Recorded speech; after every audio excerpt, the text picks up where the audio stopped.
All right, well, let's rock and roll into it. You ready? Let's do it. Okay. Welcome to the worst of the best podcast. You wanted the best. Well, they didn't freaking make it. So here's what you get. From Canada, Ryan and Ruben.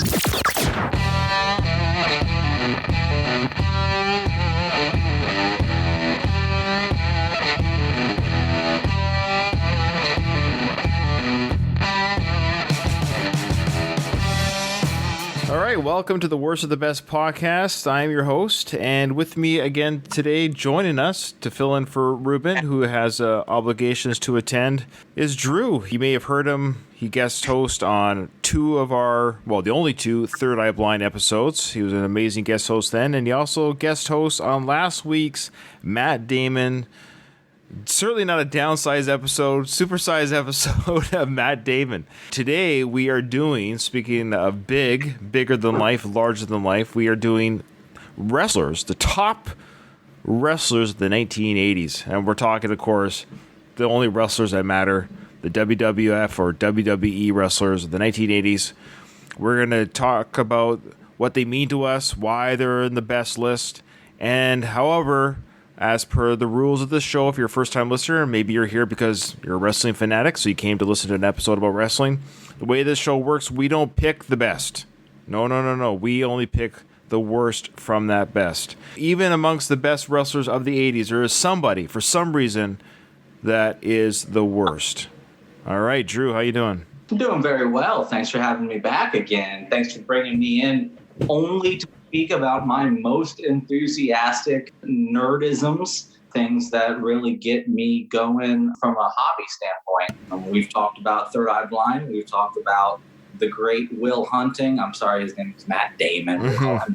And now we're going to talk about some grapplers from the 80s. Nothing could be better. No better way to spend my time. That's awesome. What's your earliest memories of wrestling, and what got you hooked on the wrestling? Especially because you're a little bit younger than me, right? Yeah. What gives you the authority to speak about 80s wrestlers? Unfortunately, I spend way too much time going back and watching the WWE Network. I spend way too much time listening to, there's only about 85% of the podcast market is dedicated to professional wrestling. As I am commuting around the town, I'm listening to, the great voices of wrestling of our age. I'm listening to Conrad Thompson, Bruce Pritchard. I'm listening to Eric Bischoff. I'm listening to Tony Schiavone. I'm listening to David Shoemaker and Peter Rosenberg. These guys keep me up to date, not just with what's going on now, but take me back in time for that nostalgia. For a lot of us, wrestling is our nostalgia fix. Similar to music, maybe similar to some TV shows that you might watch.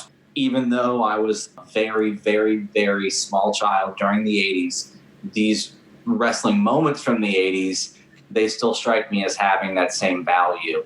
Whether or not I watched the pay-per-view live or whether or not I remember that I watched it live or not. What about you? What was your experience growing up with wrestling in the 80s? And I only ask that because I think you're 8 or 9 years younger than me. I will say, not to brag, but I got to live as a child and a teenager through the best time in the movies, music.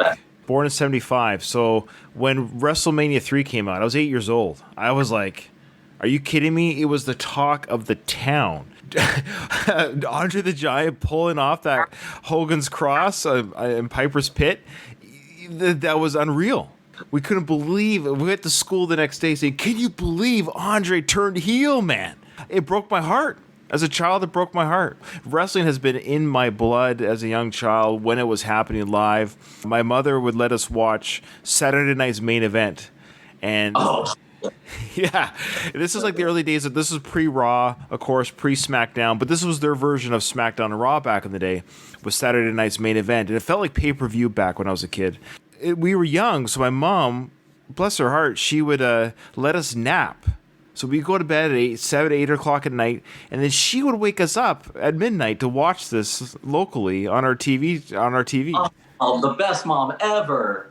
Yeah, no kidding. Saturday night's main event, it was like Christmas morning. I think we were more excited about the main event than Christmas of these tender years. And then just seeing the heroes of yesteryears, Junkyard Dog and Roddy Piper, and I'm talking about these undercard guys, the Bumblebee twins. What were they called again? The Killer Bees, the British Bulldog.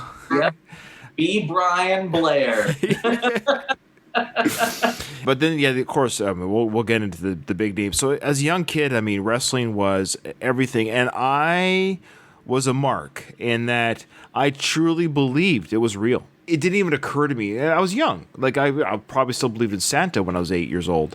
To me, seeing these men beating the crud out of each other, I was fooled. I thought they were hitting each other.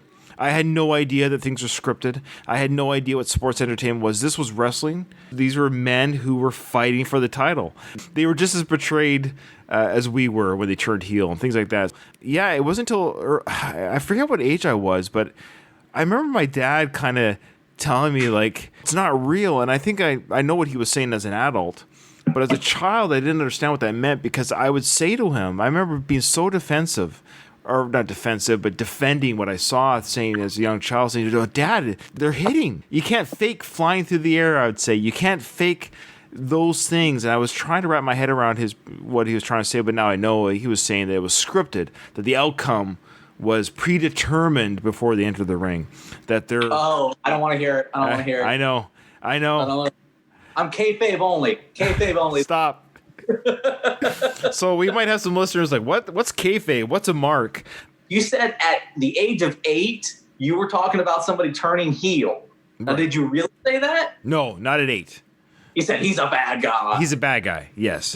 Sorry. Yeah, I'm retconning history a little bit because, I didn't know those terms. To know those terms would indicate that this is not true. Sure. That you were wizened up, that you had been taken to school, that you understood the jargon as they did it, and you could, you could speak the kayfabe, so to speak, that you understood that it was all a work. So what's happened to me in my adult years, ironically, I think this probably speaks to a lot of the adults who were raised on wrestling, and you, of course, for the Attitude Era, which would be a different episode. Once we kind of knew behind the curtain, so to speak, what became interesting to me as a fan is the shoots, the behind the scenes, the real life feuds. I then got knee deep into the biographies, the Mick Foley biographies and the Rock biographies, and every scrap of morsel that they would dare throw our way of the things that were real. That was the irony, is when are we being worked and when is it real? When is it a shoot? Hearing the behind the scenes stuff and hearing these, of course, these podcasts and how the Montreal Screwjob, all these things, is just fascinating to me. So ironically, it's taken on a different life, but I think the flip side of that is wrestling today will never have the magic of the Attitude Era in the 80s, because we are too wise to it. And so it's a kind of a conundrum they've done to themselves, is we know how the cookie's made, but now we want to see the cooks fight in the kitchen, not eat the cookie. In the years since kayfabe has died, whatever year you might want to say that happened, they play around with how much do they want to give us.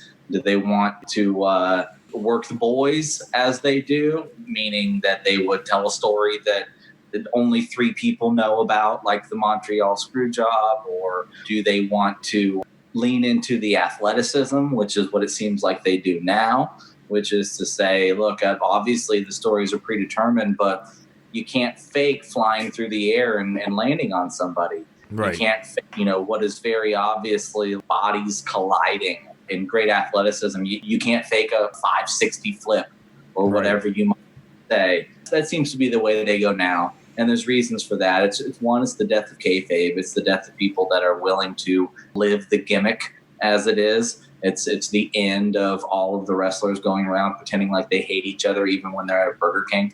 But then the other thing is high definition television. You thought that they were hitting each other. Ask yourself, what was the TV you were watching on? Right. The TV that you were watching on might have been black and white. I don't want to make any claims about how old you may be versus how old I am, but I watched wrestling on black and white in some of my earlier years. I know that sometimes just your grandfather is watching wrestling, but he has it on. Yeah, you can't tell whether they're hitting each other or not. Yeah. on a black and white TV. HD is much different. So they've got to do different things. From my standpoint, I try to keep myself educated on that sort of very interesting backstage stuff like you do, or not just what wrestlers did, but why they did certain things and sort of the backstage stuff that may or may not have been told at the time, but it's been come out recently.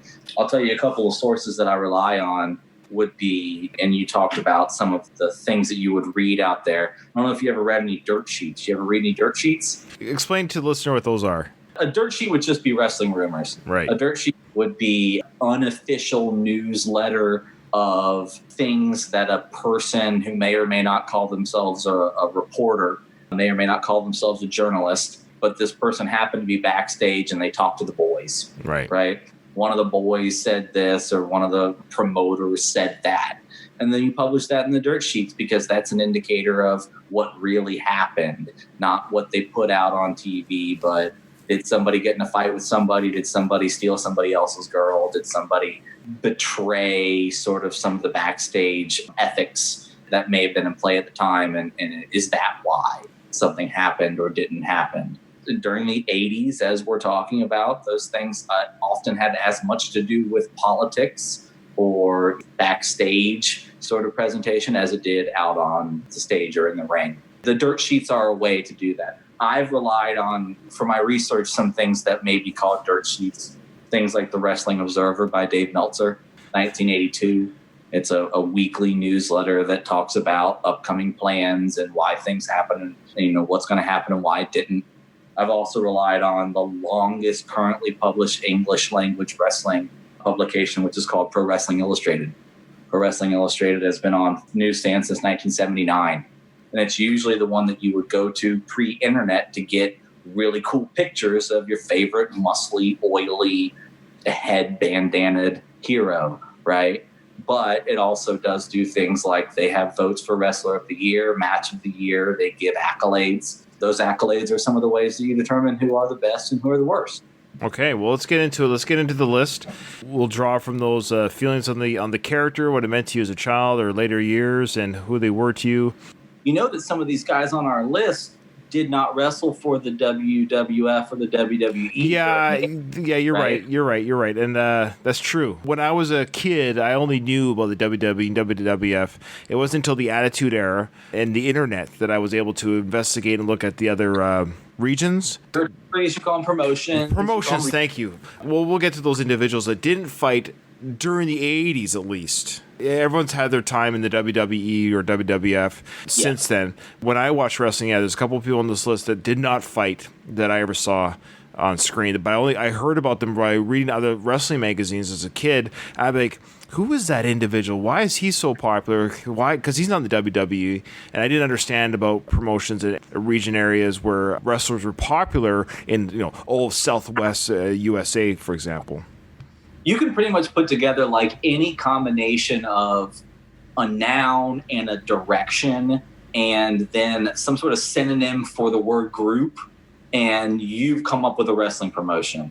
Mid-South Wrestling, All Wrestling Association, Pacific Federation of Wrestling. It just runs the whole gamut because there were hundreds for a short time or for a time prior to the sort of emergence of the World Wrestling Federation under Vince McMahon Jr. in the mid-'80s. There are some wrestlers that even after that happened in the mid-'80s still resisted sort of the urge or the need to go to Vince McMahon's promotion. I like what I see here. These are the big boys of, this is about as big as it gets. I'm sure there'll be people that disagree with our top 10. I think this is about as big as it gets. They'll give us their input in the comments section. Is that right? I hope so. That'd be great. We'll start with number 10. Yeah. King Kong Bundy. King Kong Bundy.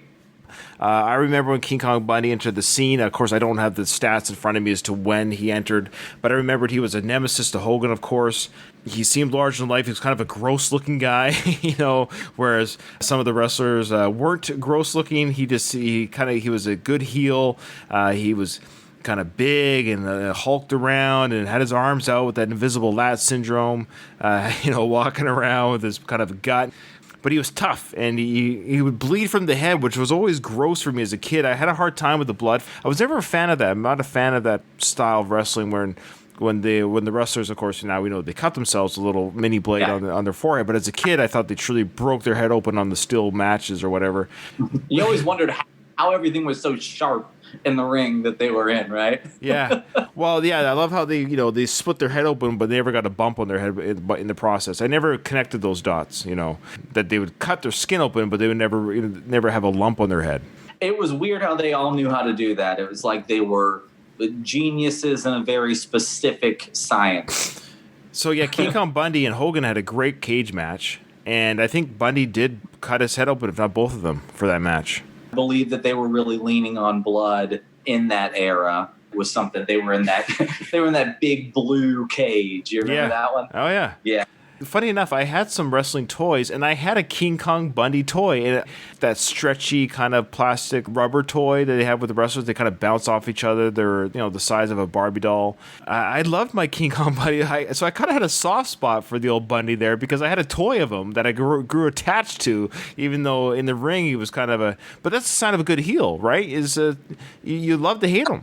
If you were going to get those toys, you needed to get a good guy and a bad guy. You needed to have two to fight each other. And so they always sort of made sure to make the appropriate amount of good guys and bad guys so that Hulk Hogan could beat up on King Kong. And if you needed to, you could, face Hulk Hogan against another bad guy once you got another one, whoever that might be. So I totally understand that. Whoever it was, they made you a bad guy and you got a bad guy. So here's a clip of Bundy. As many of you know, he wasn't a big talker, but this clip here was from his later time in the WWF. So Mean Gene is the interviewer here that we're going to hear. Well, it might be a little more than 468. This guy just whistled through 4 plates of Eggs Benedict. King Kong Bundy, welcome back to New Haven. Little man, wouldn't it make a lot more sense to call me King Kong Bundy, 6'5" tall, 468 pounds? Call me Mr. Wonderful instead of some sawed-off little runt like Orndorff. You know something, Orndorff? What's the most devastating move? What's the great move that Paul Orndorff has? He's got the pile driver. He doesn't know that. Boss, what? It's the pile driver. They call it the powder. How's he going to pile drive 468 pounds of King Kong Bundy? Can you picture that happening? Can you see that happening? And yet you take the avalanche, the greatest move in professional wrestling, 3,000 pounds per square inch when I hit. Obviously, that was in King Kong Bundy's later years when he was sort of speaking for himself. There were a lot of years when he used a mouthpiece, which would be, at different times, it would be Jimmy Hart. He made his first match in the WWF actually in March 16th of 1985, where he was managed by Jimmy Hart. Jimmy Hart spoke for him. He then went on to have different people like Bobby Heenan speak for him, and he was part of the Heenan family. King Kong Bundy actually wrestled from March 7th, 1981 until July 26th of 2007. Wow. So that's a really, really long career. He just recently passed away, actually, March 4th of 2019. He passed away in New Jersey as a result of complications from diabetes. But as you heard in that clip, he was very proud of his size. He was probably second only to Andre in terms of being a size-based villain for people like Hulk Hogan, which he was in that steel cage match for the WWF Championship in WrestleMania 2.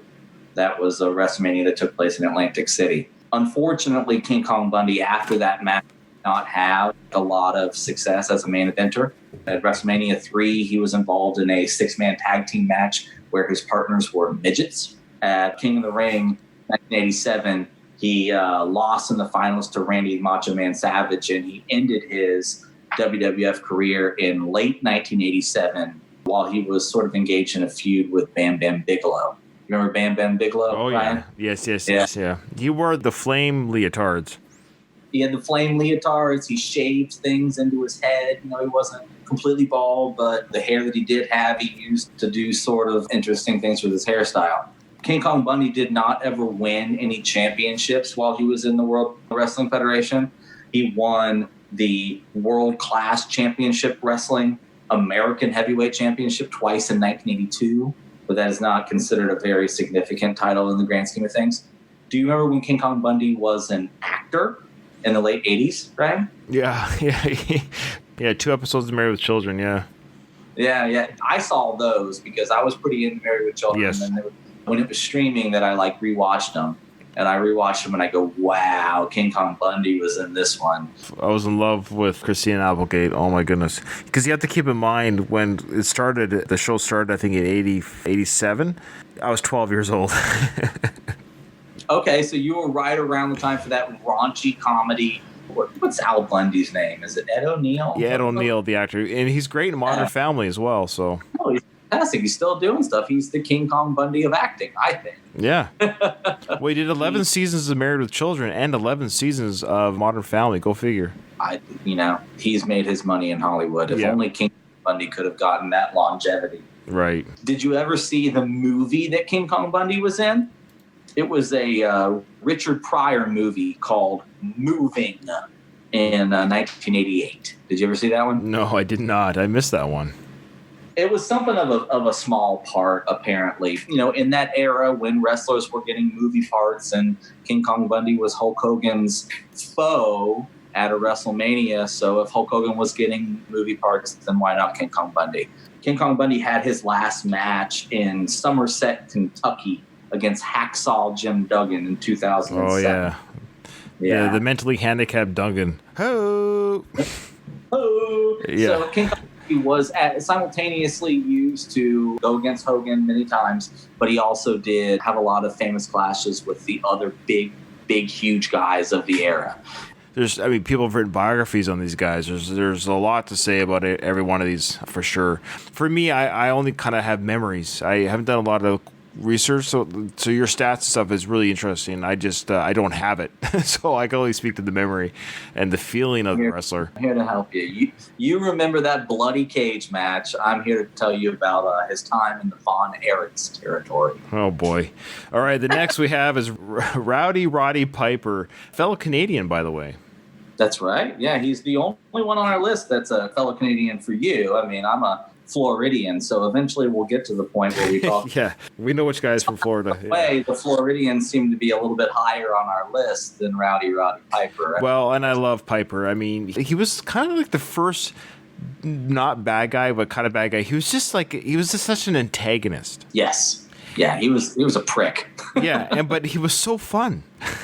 He was a great talker. And he could carry the good guys, which was sort of the first sign of being a great heel, was that you could carry the good guys who weren't that great at talkers. They were better at flexing their muscles. Roddy Piper was better at getting them into some pretty ridiculous situations where they would eventually kick his butt. Yeah, he always get himself in trouble. Basically, his mouth got him in trouble. But he was a pretty tough guy, too, and you kind of got the feeling that in real life he was probably a pretty tough guy, too. Did you know that he claims he did a tour of duty with the Canadian Army? I probably have heard that, but I can't speak to it. Yeah, he was born in Saskatoon, Saskatchewan in 1954. Wow. He had his wrestling match when he was 14 years old in Churchill, Manitoba. And after that was a match that involved midgets as well, by the way. That match, he claims that he did a tour of duty with the Canadian Army. Oh, wow. It's just one of the many things that add to the mystery that is Roddy Piper, because he sort of did it all. He was a lot of places. He did a lot of things. Roddy Piper is a very well-rounded wrestler in all the ways. And he, of course, had a little bit bigger acting career than King Kong Bundy. Well, you remember the movies that he was in, right? Did you see They Live? Yeah, where he sees aliens with these glasses. That's right. Somehow, some way, that movie had a budget of $3 million. It made $13 million. It was declared a hit. And not only that, it's over the years, it's become its own cult classic. That's right. It's become a big cult classic. I don't assume that you saw either of the other things he did as an actor in the 80s. Did you see the home video called Body Slam? No, I missed Body Slam.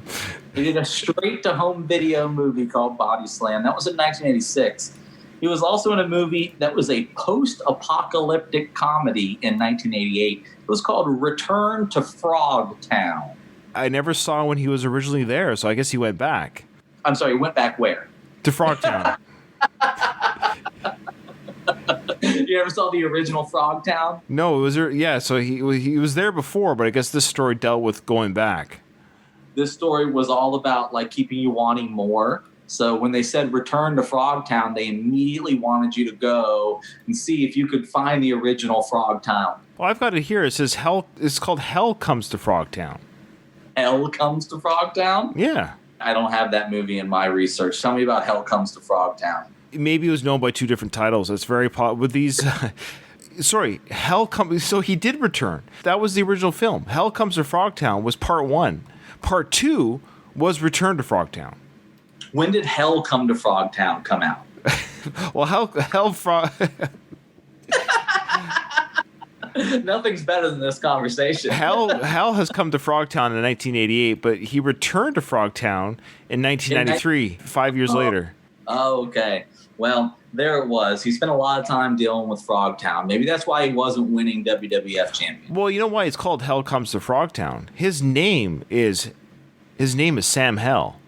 Yeah, that's the character that he plays. It was a pun that lasted all of 30 seconds. Yeah, wasn't Sam Hell? Wasn't Sam Hell. That's right. Other characters' names are Count Sodom, played by William Smith, Looney Tunes. Isn't it fantastic that Roddy Piper was in a movie with a guy named Will Smith, and it wasn't that Will Smith? Yeah, that's pretty good, actually. I didn't catch that. He, unfortunately, has passed away as well. He did. He passed away in July 31st of 2015 from a heart attack. His last match was 4 years prior to that, August 12th of 2011, where he teamed with a bunch of old-timers. He had a match for what you may not know, but it's called the Juggalo Championship Wrestling Promotion. Have you heard of it? I have, yes. Okay.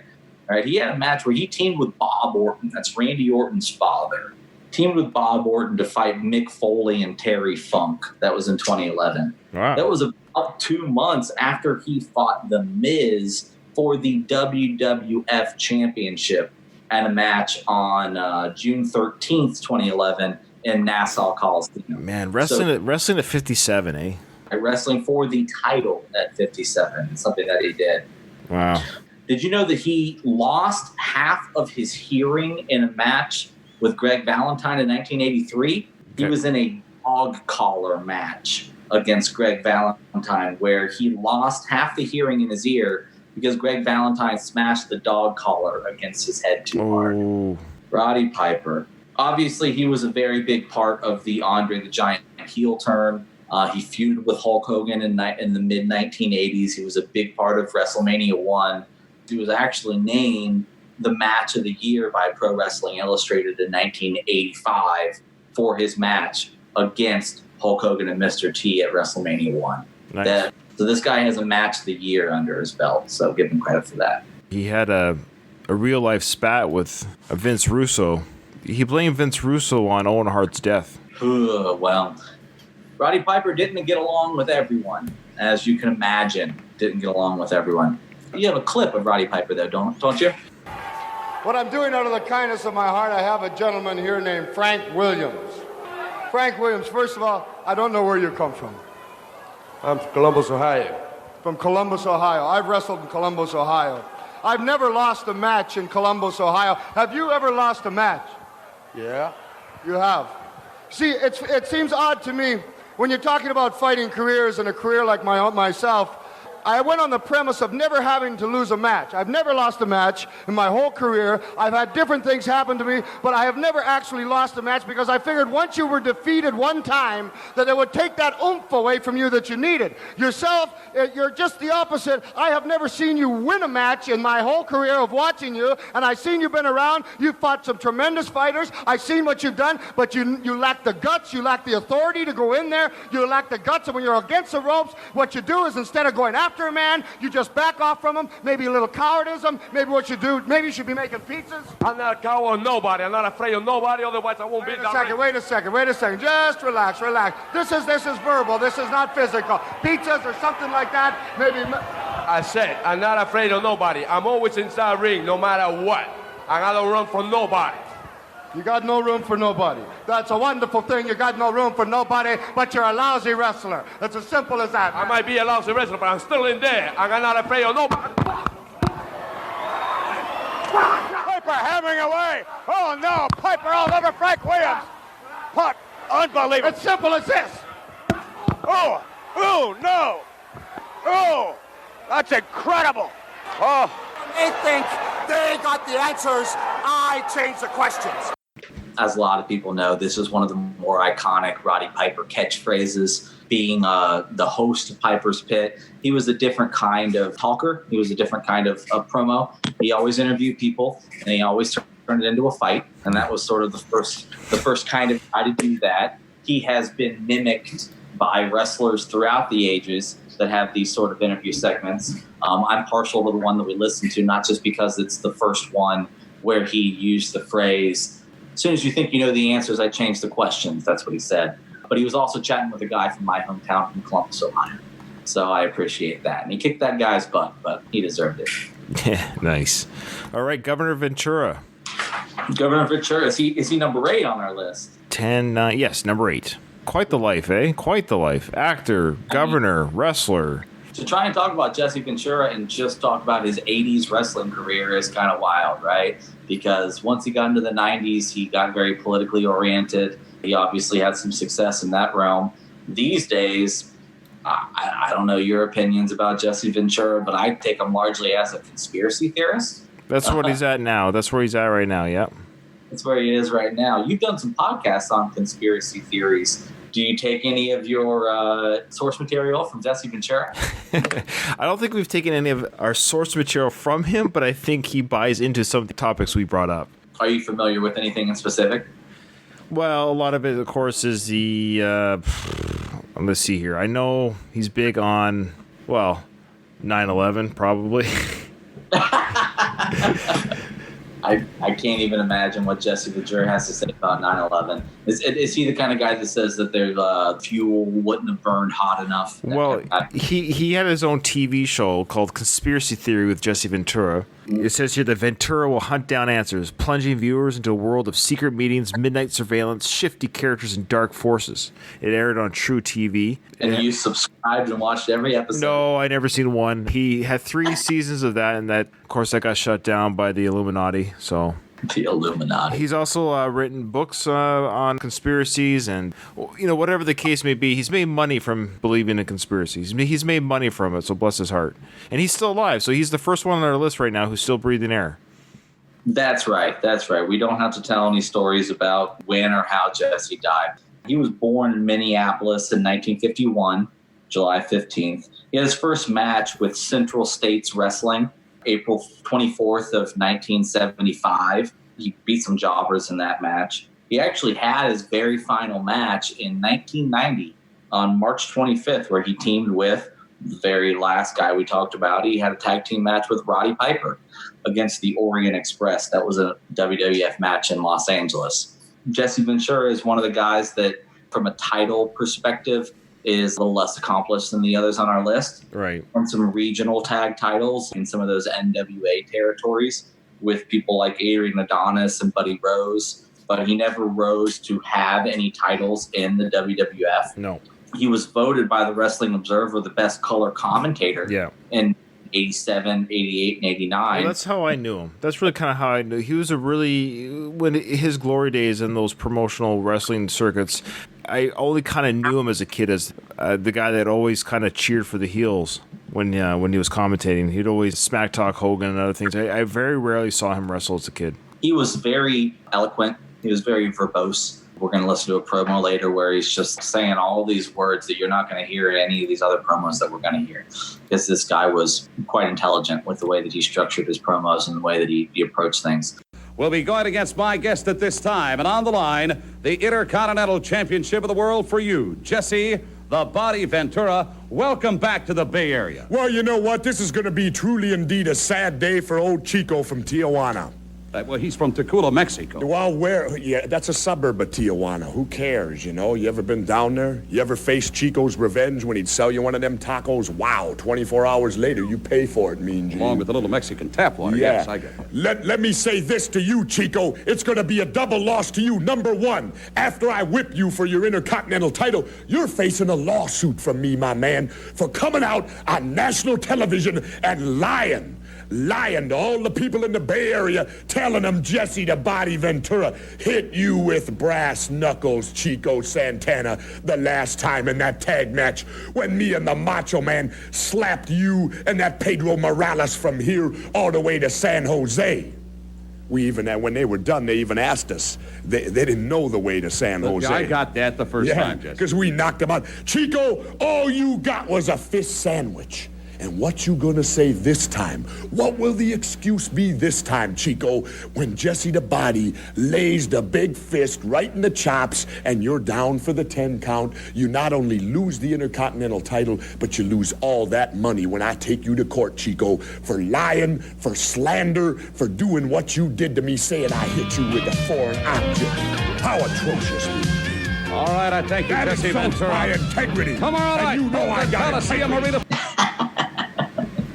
This was sort of an example of Jesse Ventura at his greatest, not politically correct, not anything that you'd hear anybody say in 2020, but he was, he said it in such a way that you understood that he was experienced and that he was intelligent. Mean Gene was great about giving all these guys a sort of outlet to be their characters. Jesse's character was a little bit smarter than the average bear. He had some pretty entertaining feuds with Hulk Hogan. He got to challenge Hulk Hogan for the World Wrestling Federation title a couple of times while he was in the WWF. He never won it. He eventually sort of retired around mid-1985. He really did not have much of a late 1980s to speak of. Part of this was because he got into an acting career, like some of these other guys. I assume that you've seen the first Predator movie. Of course, many times. I probably know him best from the Predator movie than anything else at this point in my life. I was going to say, what did you think about his performance in the first Predator movie? Oh, it was incredible. He doesn't have time to bleed, that's for sure. He was pretty good. At the very least, he was going to have a catchphrase in that movie, and he was going to be memorable to people from that movie, despite the fact that he died, right? He died. Yeah, oh yeah. The only one that didn't die was Female and Arnold. That's right. So Jesse Ventura, he was part of the WWF throughout the 80s. That's where he sort of made his name. He famously sued the WWF in the very early 90s about royalties, and he sort of got himself blackballed because he was one of the first people that was really interested in getting his royalties from his commentary work. And as they would continue to sell these videos, he was just very smart and very shrewd about his business tactics and pissed Vince McMahon off in all the right ways, from my understanding. Good. All right, so he's alive, but the next one that we're about to talk about is not. Regarding this individual, Dusty Rhodes, he was the first one. He's the first one on our list where I only knew about him through other wrestling magazines. I just knew at the time when I was a kid that he was a big-time wrestler in the other circuits, but I was not familiar with him until the internet era when I could go back and look at matches and interviews and also biographies and podcasts to get to know his influence and personality. Fair enough, but you certainly probably grew up at a certain point knowing his son, WWF, and then eventually you would know his other son, who is in the WWF and has now created All Elite Wrestling, right? Right. That's right. Right. He's left a certain legacy different than some other people. He's got these surrogates kind of continuing his name in a lot of different ways. Did you ever see Dusty when he did join the WWF in the late 80s? No, I stopped watching at that point. I would say no. I don't think I ever remember watching him wrestle. That's probably the best thing that you could have said. Once he joined the WWF in 1989, he was given an incredibly embarrassing gimmick that involved him wearing polka dots. I heard about that. Yes. Part of that was, whether you believe this or not, but the dirt sheets would report the polka dots and the very goofy gimmick and the losing streak that he went on when he joined the WWF in the very late 80s was due to his success in promotions that were competitors with the WWF. Right. So he sort of got himself into that situation by being a little too good at what he did.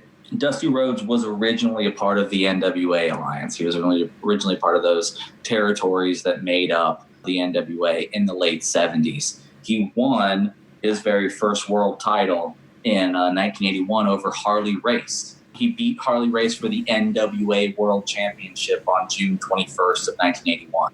That was a title reign that only lasted about 3 months, and it was sort of used to set up Ric Flair for Ric Flair's first title run that would happen in September of 1981.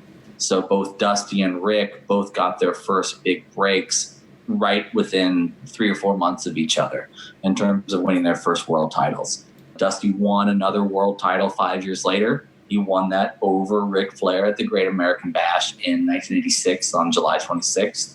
That was about a 2-week title reign where he got to hold the belt for 2 weeks, and he eventually lost it back to Ric Flair. The Wrestling Observer gave Dusty Rhodes the Best Booker Award in 1986. The year that Dusty agreed to win, I guess he agreed to win the title and then give it back in 2 weeks. Okay? Right. Whether that was a decision that he wanted to win it, but he was willing to give it back, or maybe it was a decision where he really didn't deserve to win it at all, but he just wanted it. So he said, give it to me for 2 weeks. Okay. When you're the booker and you're the wrestler, it's an interesting position to be in. And Dusty was in that position in the 1980s.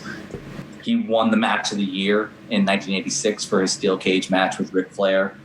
He certainly did not win the WWF Championship at any point. So what he has to his credit is that 2-time reign with the NWA Championship that lasted less than 4 months total. Of our list so far, he's probably got the biggest career success. He had a lot of career success, and he got to the World Championship. What he also did was as a booker, he was innovative in the way that wrestling was presented and the way that it was turned into a TV-first product in the 1980s. The NWA had regular TV tapings. That was a new thing. It was even before Monday Night Raw was regular. To have a regular TV show and to want to do things for a weekly process, that was new, and Dusty was doing the booking. You ever heard of a Dusty finish? Maybe, but I couldn't tell you what it is. A Dusty finish is something that's become synonymous with his method of booking. His method of booking was to let a heel champion, someone like a Ric Flair or someone like a Harley Race or even a Dusty Rhodes at times, to have the championship, fight against a good guy, a face, have the face win. The whole crowd would go wild thinking that the face had won the title. And then the decision would be overturned by a referee or an authority figure at some point. So you would have a lot of fake championship wins or faux celebrations, at least. Within 2 or 3 minutes after the crowd had kind of died down, then you'd find out that they didn't really happen. I like it. Dusty's enduring legacy as a booker. That continued throughout the 90s. He sort of put his mark on the industry in that way as well. Here is the American Dream, Dusty Rhodes. And Dusty, your fans welcome you back, man.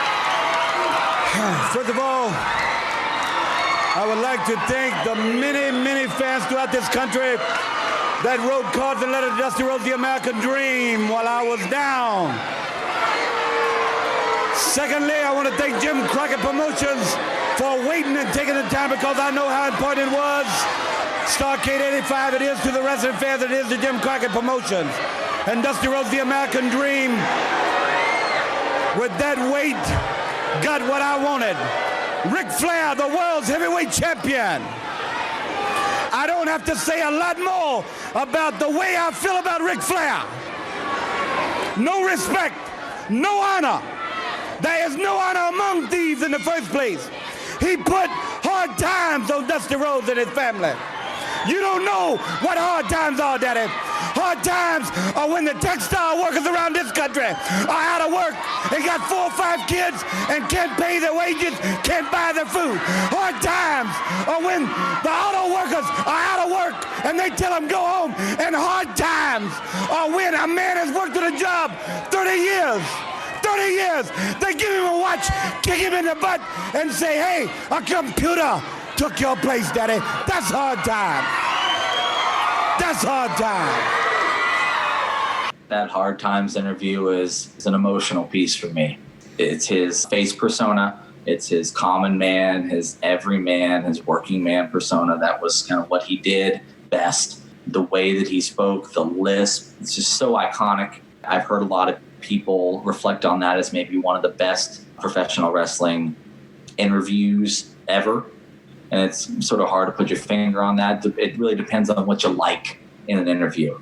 But Dusty Rhodes was emotional, and he told a good story there. And it wasn't just about this guy hit me a chair in the ring. It was about his reason for existing as a wrestler.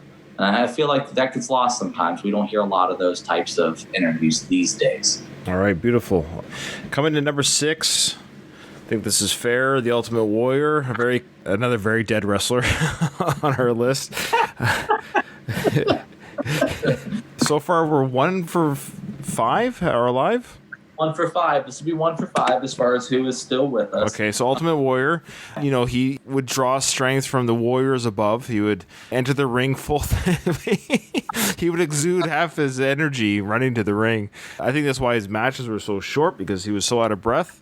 He would charge into the ring, and I remember he would slam the ropes there and call down the energy of the warriors, and had very little wrestling skill. He pretty much was just he got the crowd going. He was in and out in a flash, and was angry, and makeup would never last the whole match either. It would fall off throughout the match. It always bothered me that the makeup was cheaply done where it wouldn't last the match. It bothered me that he would do that, but then do you remember when he would go to something that looked like a decal or something that looked like it was glued on? That was worse. For our Canadian listeners, what he said there was a decal. I don't understand the question, and I won't respond to it. No, decal. In the States, you guys call them decals. In Canada, we call them decals. Is there a reason for that?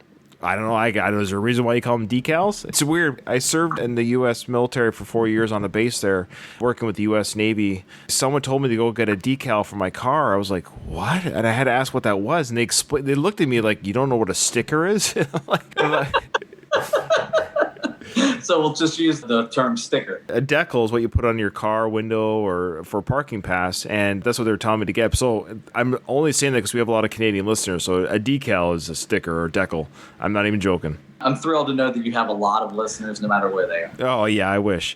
Maybe one day. Maybe this wrestling episode might give us a couple. Wrestling, as you said, is pretty big on the podcast circuits, but maybe people are tired of hearing about it, so who knows? I think that'll ever happen. I think there's a constant need for more wrestling content on the internet. Well, we'll see if this one pops, as they say. I do have an Ultimate Warrior story. Tell me about your Ultimate Warrior story.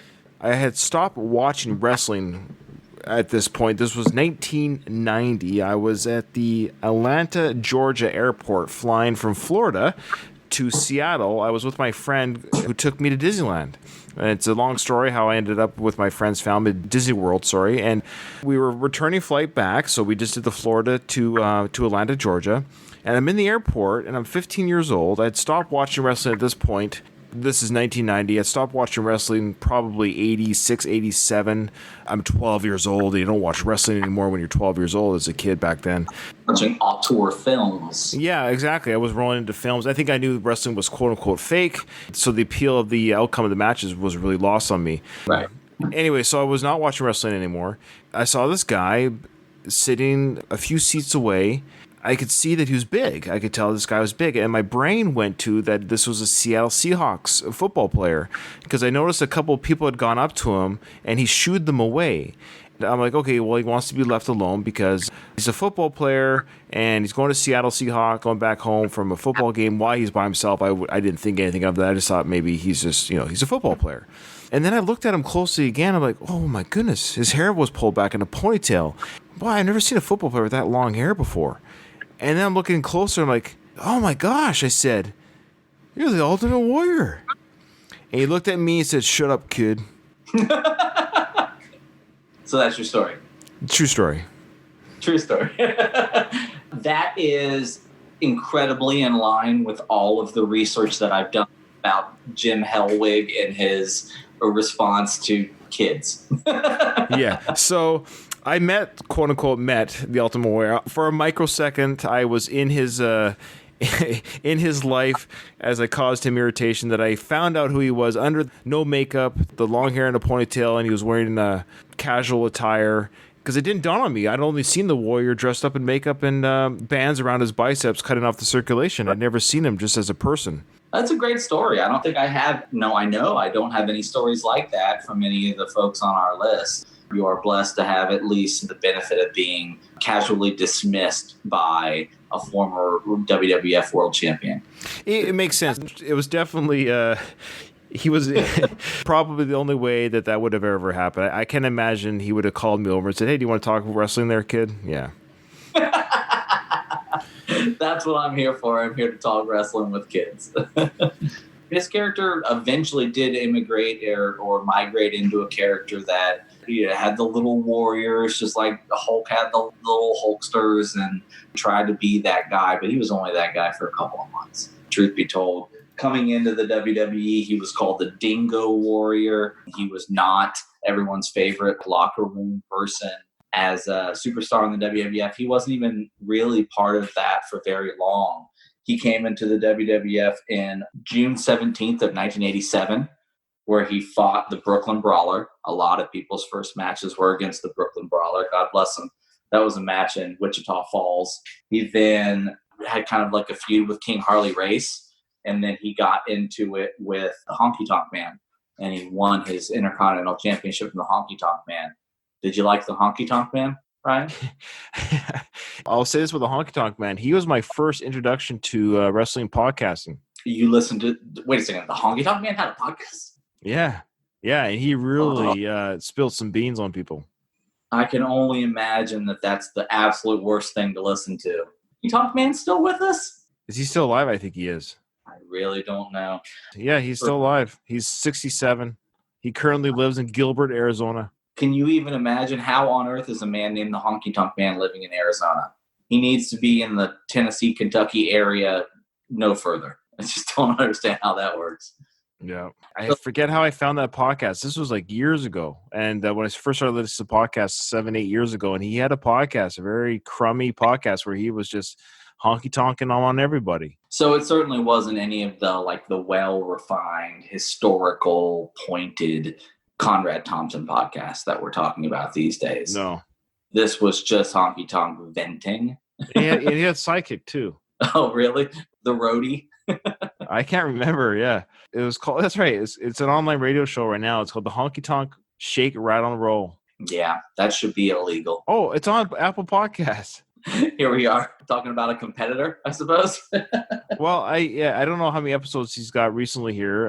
It's only got a few episodes on Apple, but still there. Honky Tonk Man. The last episode was Honky Tonk Man Shake, Rattle, and Roll returns to the airwaves April 2018, but then he quickly disappeared after that again. Inevitably, he was going to say something really stupid that would just get him either a violation of a non-disclosure or a non-disparagement agreement that he's, clearly a part of. So he needs to just probably keep his mouth shut, is my opinion. In other action, for the Intercontinental Championship, King Haku to meet the Ultimate Warrior. The question that arises in my mind is why would a king want for anything else? If a king has everything that he is supposed to have, then why would he want? Why would he want to challenge the power of the Ultimate Warrior?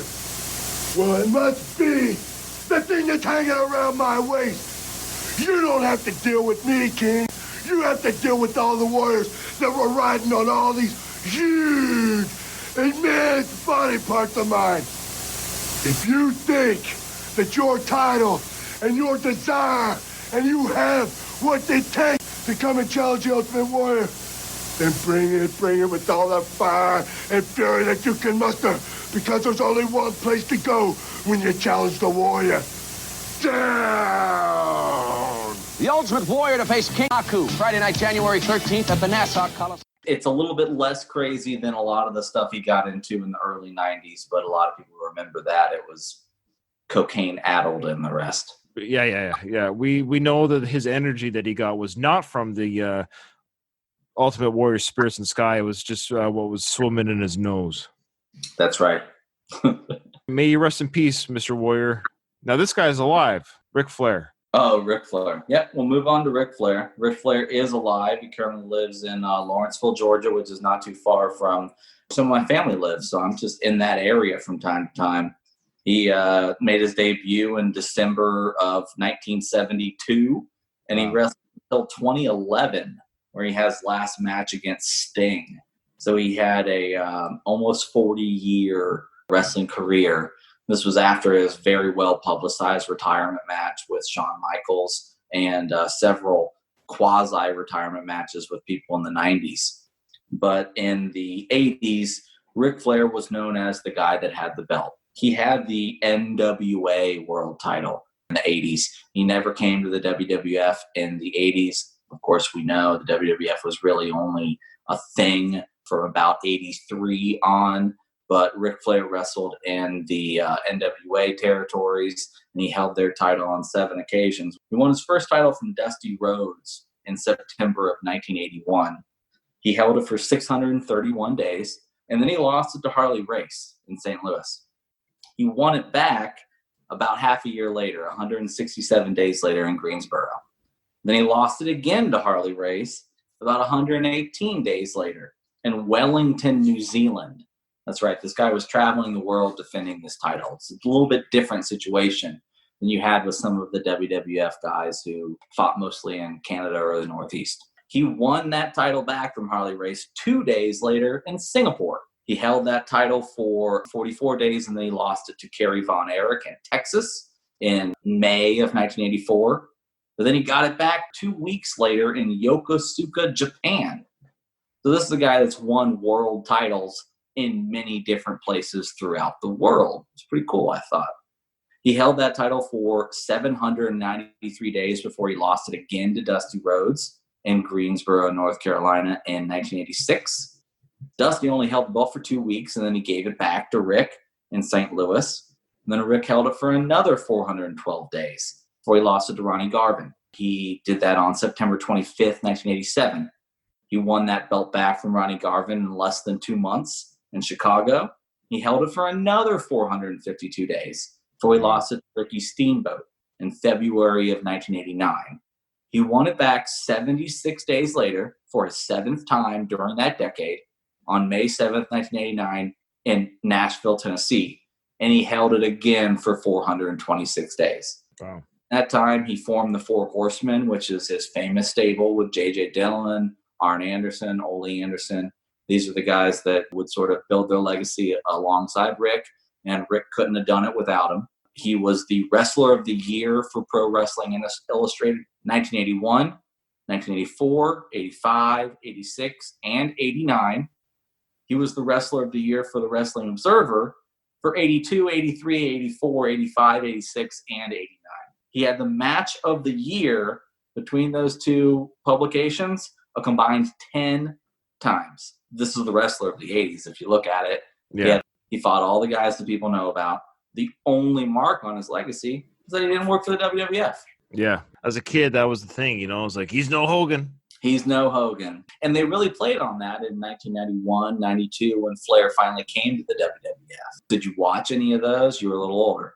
No, I stopped watching at that point, but I've gone back. And then during the Attitude Era, the Monday Night Wars, I saw some of that action. They spent the whole 80s setting up the entire wrestling industry for Hogan versus Flair, right?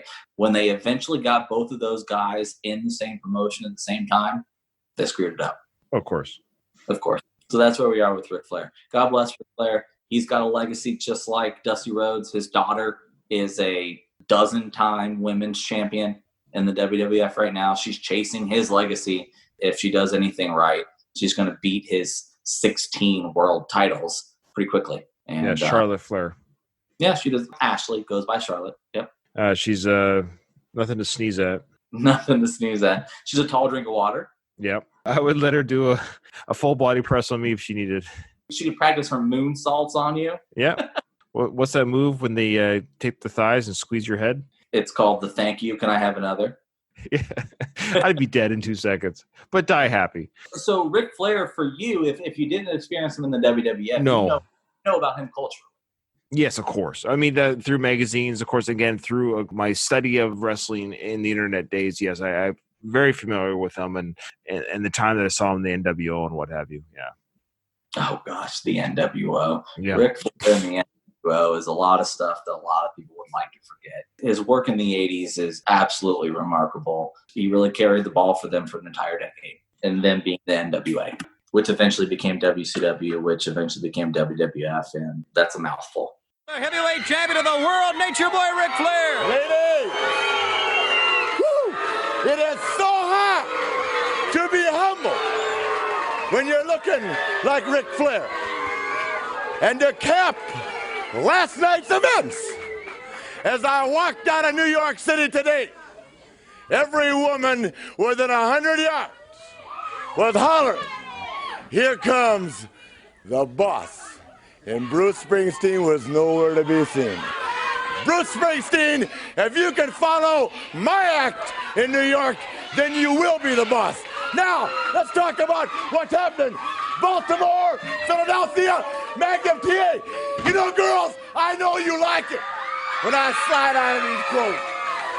You see, the difference between me and a lot of these so-called big-time stars is that I'm custom made with the clothes. I got the big Rolex watches. I got everything that's going on. I'm the best looking man alive. I'm not Dusty Rhodes sitting in the control room with a David Allen Coe truck driving hat on. I'm not wearing blue jeans. I don't have on a funky t-shirt. I'm alligators and Rolex watches from head to toe. I'm the man.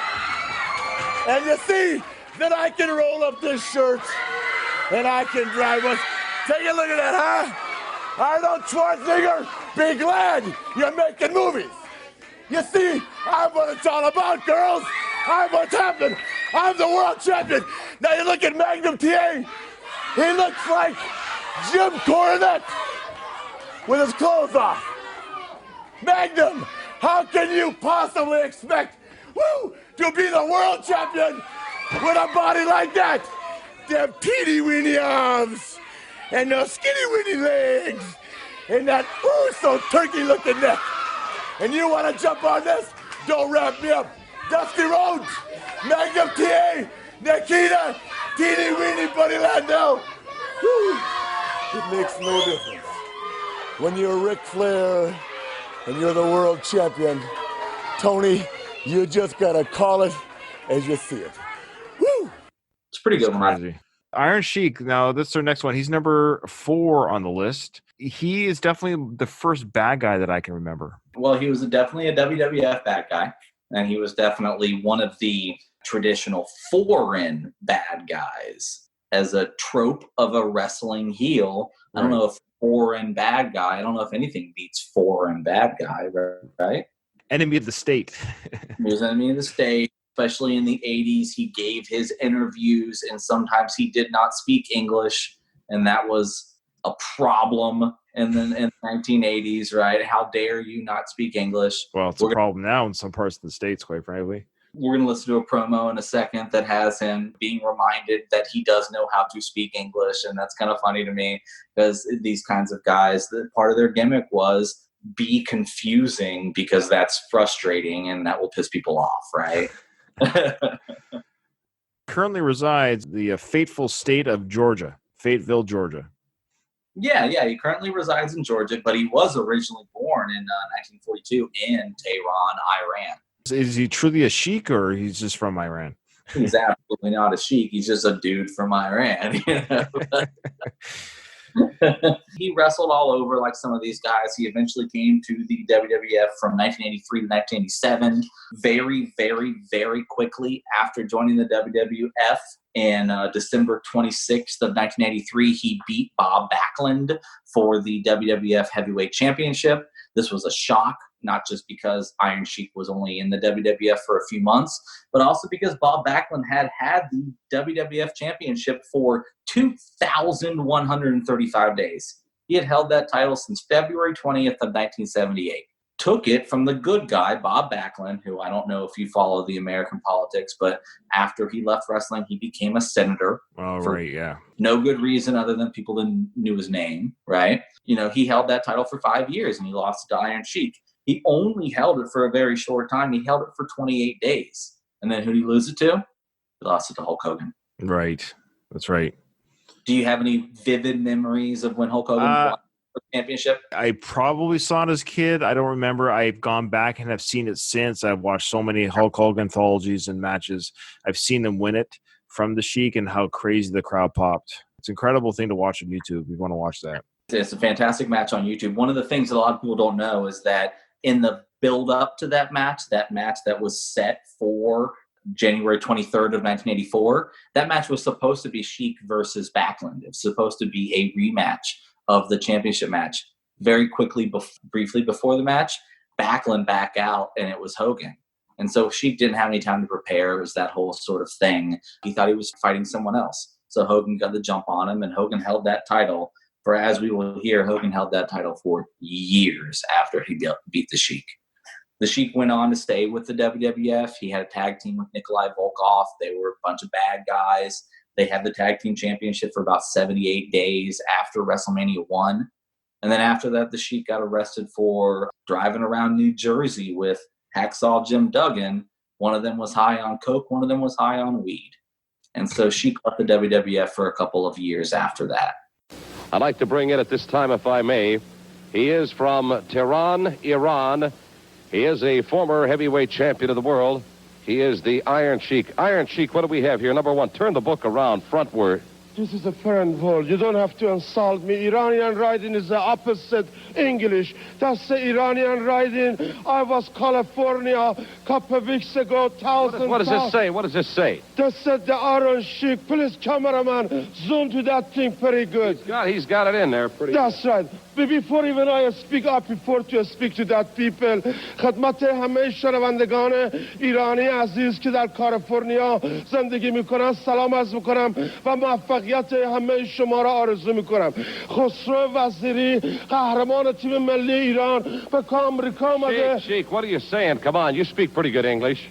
For the benefit of all of us here. Let's try a little, Well, I just try to say to the American, everybody know Iran is one of the oldest country in the world, and long time ago, wrestling come from Iran. Persia. The old name was Persia, the new name is Iran. Now, I come to America, and I show to the all American people, everybody ask me in the street, what happened to Bob Backlund? I said, I hurt him so bad. I hurt his shoulder after that camel clutch. He have to leave the WWF territory. Now, two things bother me. Sergeant Slaughter and that idiot Hulk Hogan. Anywhere I go, they talk about my belt. As far as I know, one wrestler is have a guts and is grand champion, and that's the Iron Thank you very much. The words of the Iron Sheik. Thank you, sir. Yeah. I think I remember that. That was a pretty good promo. I did enjoy Sheiky Baby giving his traditional humble you kind of approach. That was what he was good at. He was very, very strong heel, and he was very frustrating to deal with for a lot of people. A lot of people, kids hated him because he was foreign. People just hated him because he was foreign. That's awesome. All right, speaking of foreigners. That's right. Andre the Giant, larger than life, turned heel on Hogan. He never really peaked again after that. Yeah, Andre the Giant was in the WWF for quite some time prior to his match with Hogan. But that match at WrestleMania 3 is what everyone thinks of. For several reasons. One, people are under the impression that match at WrestleMania 3 was the first time and the only time that anyone ever body slammed Andre. Right. Not true. They just were pretty good at making that assertion and making it seem true. Andre and Hogan were actually rivals for several years prior to that.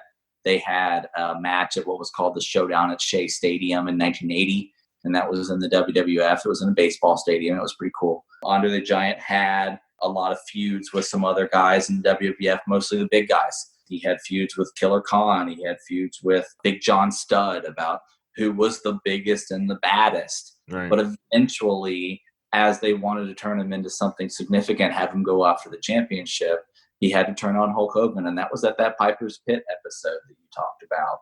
That one where he grabbed the cross and he slapped Hogan on the chest, and somehow Hogan started bleeding, and I don't really understand how that worked. It was an accident. It was real blood. It was an accident. It was a happy accident that added to the show. The necklace actually cut Hogan's skin. Oh, have you heard that? I didn't know that. Yeah. But it added a great visual to the moment of what they were doing there. He fought Hulk Hogan at WrestleMania 3. The rumors are that he drank 14 bottles of wine before that match against Hulk Hogan. Yeah. He was alcoholic of his time. Part of it was because his thyroid issue and his issue with being such a large man was painful to him. It was painful to him for most of his career. So being in that match with Hogan, and then he didn't really rise to the occasion, or he wasn't really a main event guy after that. Well, part of that was because he wasn't really able to have matches after that, ones of significant importance or ones that would be legitimate. He was always sort of hiding behind some sort of gimmick, being the fact that he couldn't walk to the ring, so they had to have carts to take him, or he would be in team matches where most of his match he was just sort of hanging on the ropes, right? But despite all of that, after his match with Hulk Hogan at WrestleMania 3, he did get the WWF Championship one time. He won it one time. He won it in 1988 and February 5th at the main event. He won it from Hulk Hogan in a match that they had 50 matches prior to that, and he couldn't beat Hulk Hogan. He finally beat Hulk Hogan. Remember what he did after he won that belt? I can't. You'll tell me. I watched the biography on HBO or wherever that was really good, but I can't remember. He won the championship from Hulk Hogan for the very first time, his very first world championship ever, and he sold it to Ted DiBiase. Oh, that's right. That's right. Yeah. Sold it to Ted DiBiase. Ted DiBiase did not get to call himself a world champion. Instead, the president of the WWF vacated that title. And that's what led to the championship tournament at WrestleMania 4.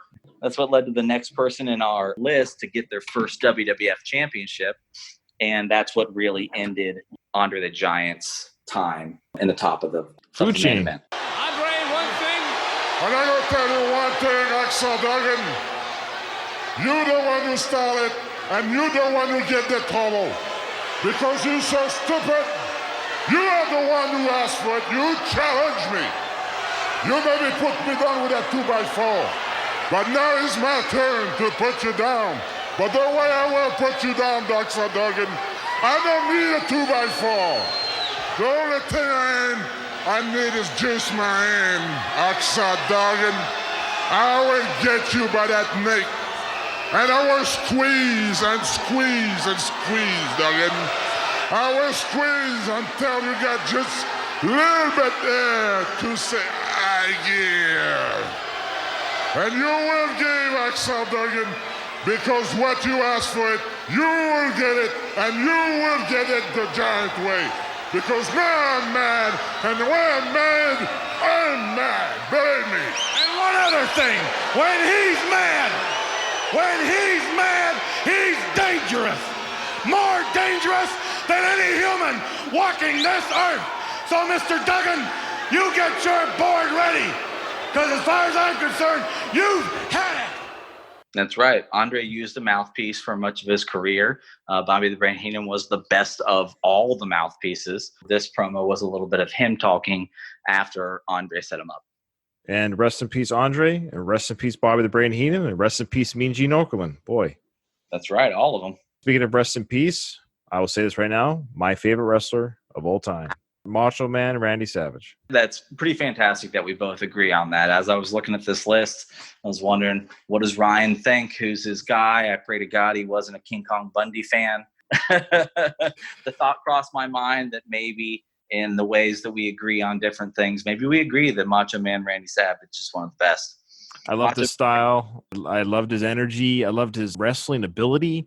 He was a great heel, but it was a heel that you felt sorry for, and that's great heelmanship. He was bad, but he was misunderstood, I think. The way he spoke, he was just every vein popping. You could almost feel the painful way that he spoke. The way that he was just a jerk in real life. Elizabeth alone, I mean, my gosh. I mean, what young boy was not in love with Elizabeth? Macho's association with Elizabeth gave him a level that was unlike any of these other characters that we've talked about. None of these other characters, I mean, Andre and Bundy, they had Bobby Heenan as their manager. Elizabeth was Macho's manager, but she was much, much more than that. From the way that he would protect her, or zealously guard her from just all the different things that he experienced, it sort of made you feel like it wasn't just Randy going through what Randy was going through. Randy was going through these things with Elizabeth. They were a team. Once the Mega Powers formed, Elizabeth was the most important part of that team. She was involved with the champion and the former world champion. But who was the focal point of that storyline? It was Elizabeth. You can't say enough. And of course, rest in peace, Elizabeth. My favorite as well. Macho was born in my hometown of Columbus, Ohio. Oh, wow. Macho was denoted from, or he hailed from, or he was billed from the city that I currently live in Sarasota, Florida. There are different things here in town that sort of celebrate his existence because he did, have an impact on this community. It's a sad thing that he's gone. There's so many wrestlers right now, CM Punk and Dolph Ziggler and these different guys that are wrestlers right now that look back at Macho as their inspiration for what they do. And rightfully so. Yeah, he passed away in 2011 at the age of 58. Yeah. Can't believe Elizabeth died at the age of 42. I'm 2 years older than she was. Let's just hope that you haven't engaged in the recreational activities that... Yeah, it's drugs that took her. It's drugs. It was drugs. And she was living with Lex Luger at the time, living an unhealthy lifestyle. Acute toxicity. So it was a mixture of painkillers and vodka. Yep. In terms of Macho's legacy, obviously he had the one WWF championship run. He had a very significant run where he got to take the vacant title from the tournament at WrestleMania 4. He held that title for an entire year until he lost it at WrestleMania 5. The entirety of that year was the Mega Power storyline. So the entirety of that year was him being embraced by Hulk Hogan, who was the former champion. And a lot of people thought no one else could be champion but Hulk Hogan because he had held that title for 4 years. Macho took that title, and as a heel and as a smaller character, he defended it against all sorts of people. I think he defended it like 40 some times over the course of that year. He held it for exactly 1 year, and then he lost it to Hulk Hogan at WrestleMania 5, which led to Hulk Hogan holding it for another year after that. The title itself was, sort of held in chunks, but Macho got one of those very good chunks. That testament to what they thought of him and his drawing power and how he could work with the people that were in the industry at the time. And people around the world believe that Mega Power storyline is probably the best storyline that wrestling ever told. And I think you and I are here to say that it was certainly an interesting part of the WWF in the mid-'80s. It took up a lot of their airtime, and I loved it. Yeah. Having Macho Man and Hogan together was an unstoppable force through a young child's eyes. Yep. And they got to beat people like Andre and DiBiase, and they had some great wins as a team. It was very rare for two good guys to be a team like that. Usually two good guys would fight with each other because they both wanted the same thing. Eventually, that's what it came to. It came to that on the title front, and it came to that on the Elizabeth front, which is what made it one of the best storylines ever. I'm talking about the former Intercontinental Champion of the world, Macho Man Randy Savage. Nothing means nothing. Nothing means nothing. Man. Nothing means nothing. What do you mean by that? I'm talking about all the way to the top, yeah. Unjustifiably in a position that I'd rather not be in, but the cream will rise to the top. Oh, yeah. Macho Madness, yeah, has got more to offer than President Jack Tunney thinks that I got. Yeah, and I'm going to tell you something right now. Cards stacked against the Macho Man Randy Savage in WrestleMania 3. Yeah, let me say it, yeah. Let me say it out loud. And let me point to the president of the World Wrestling Federation. The Macho Man Randy Savage is not happy with your decision, yeah. I am the cream in the World Wrestling Federation. Wait a minute, and there is no doubt about it, yeah. You mean Gene Okerlund. You know that I'm the cream of the crop. Oh, wait a minute, though, Randy. I've got to ask you very seriously. Do you blame Mr. Jack Tunney, the distinguished president of the World Wrestling Federation, for Ricky Steamboat being the Intercontinental Champion today? Yeah, I do, yeah. Outside interference, yeah. In my moment of glory. Yeah, no, I'm living in a nightmare. And I am the cream. And now, not only the Intercontinental Heavyweight Championship belt must fall, but the World Heavyweight Championship belt. Because Hulk Hogan, yeah, I am the cream, yeah. The cream of the crop. And there is no one that does it better than the Macho Man Randy Savage. On balance, off balance, doesn't matter. I'm better than you are, yeah. And I'm talking to everyone in the World Wrestling Federation. And I'm even talking to President Jack Tunney, yeah. I'm on my way. And nothing is going to stop me. Nothing's going to stop me. You know, just out of curiosity, Randy, and I certainly don't want to diminish your tremendous God-given talents, but I'm very curious. I haven't seen Elizabeth lately. Yeah, she's on the outside of the ring. Does she interfere in matches? Yeah. Nothing, zero, yeah. Pure athlete, yeah. And I've been, maligned from the top to the bottom. And because I can't handle the Macho Man Randy Savage. Savage, the cream of the crop. Nobody does it better. That's definitely one of my favorite promos ever. It's short, it's sweet. Macho has the cadence that we all know about him, the way that he refers to himself in the third person, and the way that he sees life, the way that he's sort of a perpetual underdog, even in his own mind, even when he's the champion or about to be the champion. So Macho, definitely, if not my favorite wrestler, one of my favorite wrestlers. Oh, yeah. Yeah. But there is the number one, though, and I think he rightfully is number one because of what he's done for wrestling. There's a lot of debate about this even now, but I think debate should be put to rest that Hulk Hogan belongs at the top. I don't know who else could have done what he did at the time that he did it. No, there's really no one else that could take Hulk Hogan's spot. For all that you may hear about the politicking, or all that you may hear about the creative control and the things that don't work for me, brother, Hulk Hogan was given the ball and he was allowed to run with it. He had the championship for 3 years in the mid-'80s. He got it for another year after that in the late '80s. He initially started out as a heel doing squash matches, but after defeating Antonio Inoki to become the first IWGP tournament winner, he came back to the WWF, and within months he was the WWF champion. Took that off of Iron Sheik. That was just a transitional thing, but they gave it to him to run with. He held the championship for 1,474 days. He defended it 173 times. He eventually lost to Andre, as we talked about. Andre only had the belt for a month, and then it was vacated.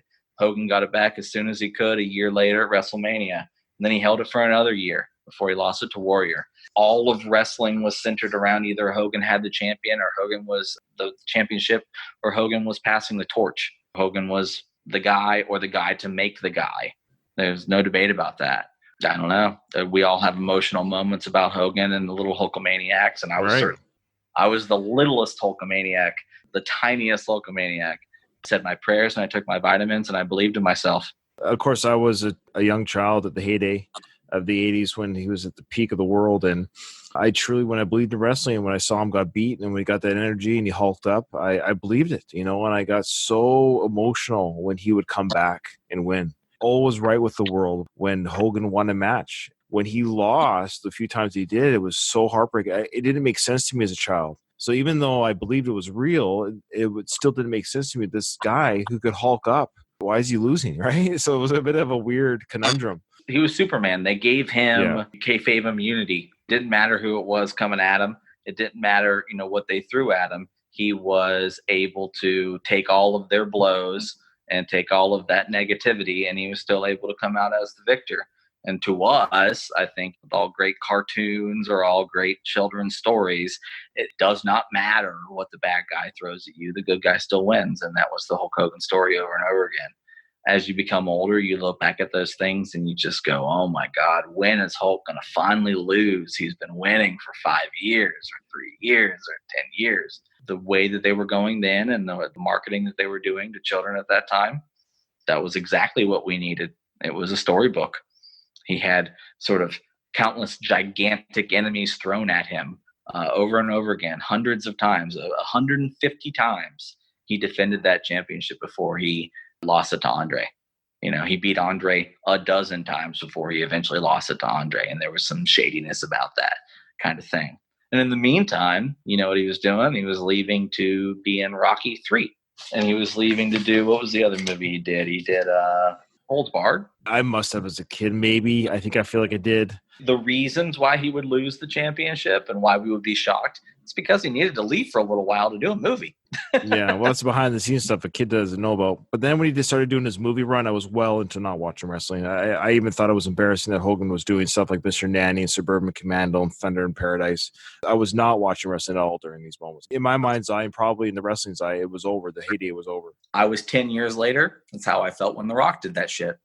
There you go. Interesting. If I said, this is my hero, this is the guy that I feel the closest to, he's just leaving to do this, the cameo in The Mummy or whatever it was he was doing. Little did he know he would become the absolute biggest thing in Hollywood ever. Right. That's crazy. Sacrifice a few months in the WWF. It was well worth it in the long scheme. But Hulk Hogan was inspirational. He was bigger than wrestling.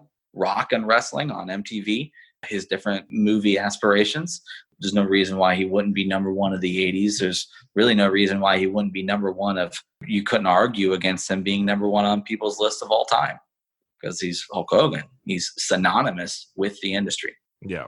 Oh yeah. He is what he is. And he's only 66, which is weird. So back in the Attitude Era, which was 20 years ago, was 2000. Even then, that was like late days NWO. He was only 46. Isn't it funny? Because the funny thing is right now, you know how old Chris Jericho is? How old? Chris Jericho's pushing 50.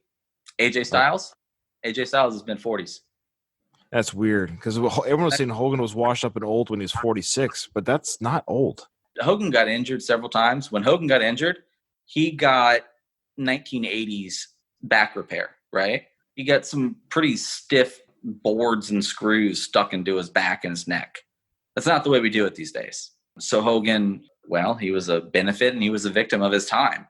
When they went to fix Hulk Hogan from falling on his back on those concrete rings for 10 years, they fixed him with some really stiff screws or something of the sort. And it's always interesting to look back and find out how these wrestlers, look upon that and how they think about that and how they talk about that. Right.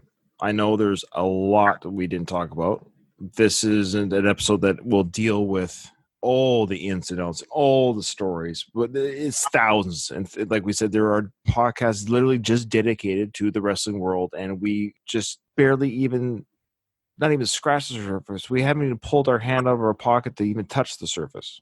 You said it. But I think we did some good. Yeah. You did an excellent job, and I thank you. I really do. I do thank you for your research and for your input. As a guest host, you more than adequately fulfilled your role. And I hope our listeners enjoyed your discussion. I learned some things I haven't heard before, and I hope some other listeners did too. But that being said, there is somebody that might be the worst out of this top 10. And what are your reasons for that worst? Did you play the last Hulk Hogan promo? We'll do that right now. Let's do it right now. Okay. Champion of the world in the locker room, just 1 hour away from his moment of destiny. Well, they said it was my last ride, man. Yesterday when I finished hanging and banging, when I jumped on the Harley, man, as I went through the intersection, as I headed for the mountains, some of the non-believers in the gym said, "See you later, Hulkster, man. This is your last ride." Ain't you alive, brothers? When I felt the fury, as I ripped, as I tore the shirt, as I headed for the sunset, man, I looked down, brothers, and as the sun beamed off the gold in my eyes, I realized that sooner or later, you gotta live and die and you gotta face the truth. And for you, Andre the Giant, it's time to face the truth, brother. Because when I think about what you and I have to do, man, what I have to do is nothing. All I have to do is merely beat a 7'4", 550-pound giant. But Andre, you gotta face the truth, brother. In its purest form, man. The purest truth there is, man. The training, the saying, the prayers, the eating, the vitamins. And to beat me, man, you gotta beat every Hulkamaniac, every little Hulkster in the world, everyone that plays it straight, all the ones that don't take any shortcuts, brother. And they usually say, if the dirty air don't get you, the politicians will. But in this case, it's gonna be Hulkamania. And the reason it's gonna get you, man, it's the purest form of the truth there is. And I can't wait to see you go down at the feet of Hulkamania in front of 90,000 plus in the Silver Dome. What you gonna do, Andre the Giant, when the real truth, the 24-inch pythons and Hulkamania runs wild on you? That one's so good. That one's right before WrestleMania 3. It hits all the high notes. It's just the best form of euphoria. Getting into who we've dealt with in the top 10, we've got your Bundy, your Piper, Ventura and Sheik and Flair, Rhodes, Warrior, Hogan, Warrior, Savage, of course. Yeah, of course. And we've talked about who is sort of the objective best, who is our subjective favorite. Right. Guys are at the top. Nobody's going to make those the worst. No. And then we sort of spent some time on a sidetrack that was completely not wrestling, and this is the guy I'm going with. I don't know how this list got put together. This guy's got no titles. This guy only really wrestled half of the decade. I know he's got significance in the world today, But Jesse Ventura is the worst of the 80s of this list. Yeah, of this list. Jesse Ventura is not our guy. He was impressive, probably can fill the airtime like I can. No, he didn't do anything for me. His career in the 80s was cut short, and he didn't really accomplish anything during it. He didn't main event a WrestleMania like King Kong Bundy. He didn't main event a WrestleMania like Roddy Piper. And he didn't have the championship like Iron Sheik. So I think this is a pretty easy answer. It's Ventura. I like it. I don't always agree. Sometimes it's not as fun when we do agree. Yeah, I think as far as wrestling goes, he's had a more interesting life outside the ring, which isn't necessarily a good thing. His life outside the ring is silly, but at best. but it's interesting enough that I'd rather talk about his conspiracy theories than about his wrestling career, because I think even as a wrestler he wasn't that great. I think he was just a showman. Well, they all are, but you know what I mean? He wasn't even that great of a wrestler. He was a fairly okay commentator, but Jerry Lawler and Jim Ross are much better. He's popular, he's well known, but he's out of these guys, I would rather watch any other wrestling match than a Jesse wrestling match. And right on. Yeah. All right, brother. Thank you so much for coming on the show. And remember, in front of every silver lining, there's a cloud, and we're here to help you find it. Thank you so much, Drew, for coming on and schooling us on the hard knocks of wrestling, and appreciate it. I could tell it's your passion, and thank you. You're a perfect guest host for this topic. Well, it wasn't hard times, Daddy. It wasn't hard times.